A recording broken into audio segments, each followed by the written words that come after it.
Could you have imagined 2 hours ago when you're just starting out the front nine, 4 shots behind at one point, when that you'd wind up the day 4 ahead? No, not at all. When I saw Tony hit it on the green on 11, my thought was, dear Lord, let me hit this green on 12.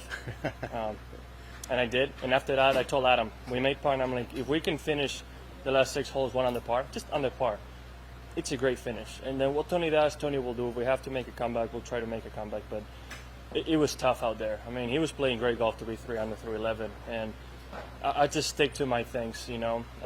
I hit great tee shots on 13, 14, 15 that set up opportunities for birdie. And then after a couple of really good wet shots, a great flop shot on 15 and a lucky putt on 16. Well, I'm 4 shots ahead.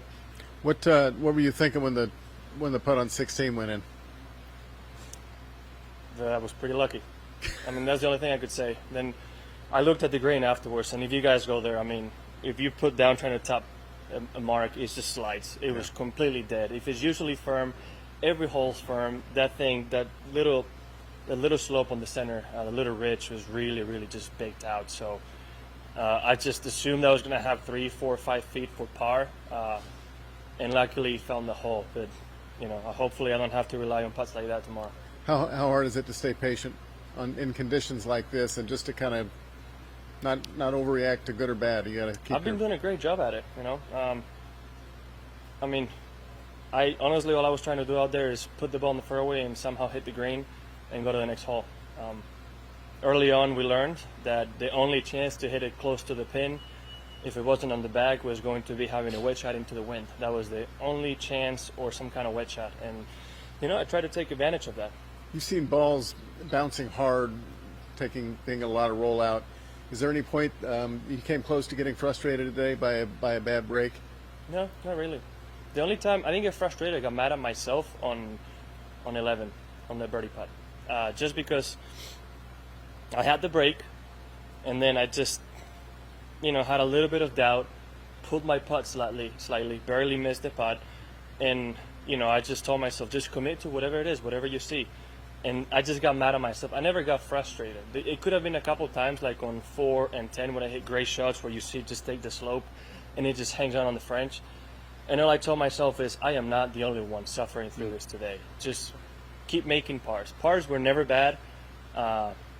And again, like I said, luckily I was able to give myself a chance when I had, green light shots into the green, and I made a few putts. We've been talking about this number one business for probably a month with you mathematically. Mm-hmm. A, how important is it for you to reach that? And B, how important is it for you to not think about it tomorrow? Well, it's extremely important. I mean, to be number one in the world, a few months ago in Dubai, I got the opportunity to make some Spanish history, and it will be doing it again to become number one after Seve. It's obviously a big deal. I can't sit here and try to diminish it or avoid it, because it'll just be lying to myself. So it is a big deal, but it is a consequence of me winning tomorrow. So what's important to me tomorrow is hit good shots, be committed, and get the job done. Everything else will be taken care of afterwards. Jon, just jumping off of that, you mentioned Seve. He's the only, I believe, Spanish player ever to be number one. Obviously, number one is a huge goal of yours, but to join him in that conversation, what would that mean to you if that comes to fruition? It's always tough to put it into words. Seve is a huge influence of mine. I've said many times that thanks to that Ryder Cup in '97 and his captaincy and the way he inspired many, and not only in Spain, in Europe, is the reason why I'm playing here today. And anytime I can do something remotely close to what he did, it's pretty emotional. I can't lie. It's something that deep in my core as a Spaniard and as a player that I would love to achieve. And then if you think about it, major champions that came after him, like Sergio and Olazabal, never got to be. So, it will be quite unique. But again, it's all a consequence of me winning tomorrow, right? So it's an afterthought. So I got to get out there tomorrow, play solid again, and get the job done, and think about the number one afterwards. Thank you. Jon, what do you anticipate the course will look like when you tee off tomorrow? Well, more of what we saw today, but more wind probably. Apparently that's what I heard. So, again, same thing. Each shot is a battle. It's as simple as that. There's not one shot that you can let down on. And You just got to get the job done. It's as simple as that. Mistakes are going to happen, and I just simply need to remember that I'm not the only one out there making mistakes. So hopefully I can keep hitting it great off the tee and give myself chances to hit some good shots into the green. For the people who are watching at home, can you describe the difficulty and how close this course feels like it is, maybe on close to the edge?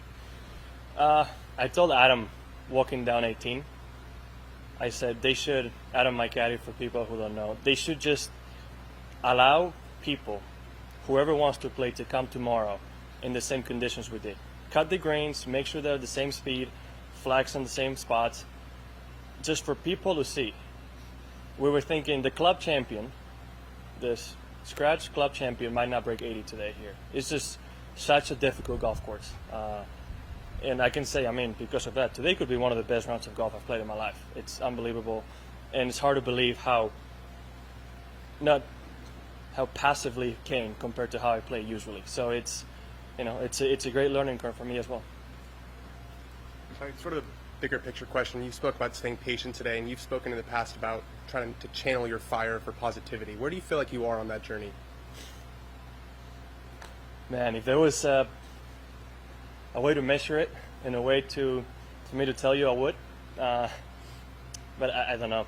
You know, this week, whatever happens tomorrow happens. But it'll be a great test for me to learn for the future, for major championships, because this is going to be the closest thing we get to a major championship without being one. So I think it's really good. You know, there's definitely been moments out there this week where I could have just lost it, or maybe in the past I would have gotten more frustrated and changed my game plan. And you know, maybe a couple years ago, I don't think I would be here with a 4-shot lead right now going into tomorrow. So it's a slow process. It's unfortunately, I'm a person who learns from mistakes, like most of us, I would say. And luckily, I've been able to, and hopefully, I can keep doing it tomorrow and just follow the same mindset I've had the last few days. And I know your game plan shouldn't change, like I'm sure you're going to say, with a 4-shot lead. But how hard is it to sort of stick to your game plan when you have that big advantage? Honestly, it's not that big of an advantage. 4 shots in a windy, difficult, firm golf course is nothing. It's me making 2 bogeys and somebody making 1 birdie, and then suddenly it's only a 1-shot lead. So, you know, many times when I see myself 3-4 shots behind, like I did at Torrey, for example, I always hope for really bad conditions, because if you play good, it's the easiest way to make up a large deficit. Now I kind of got to flip that and hope I have bad weather, because if I play good, it's the best way I have to possibly just increase that lead and try to win by as many as possible. So that's going to be my mission tomorrow, just go play good golf and hopefully have a good cushion coming down the stretch, especially on 18, so I can just enjoy that walk. Cool. Thanks.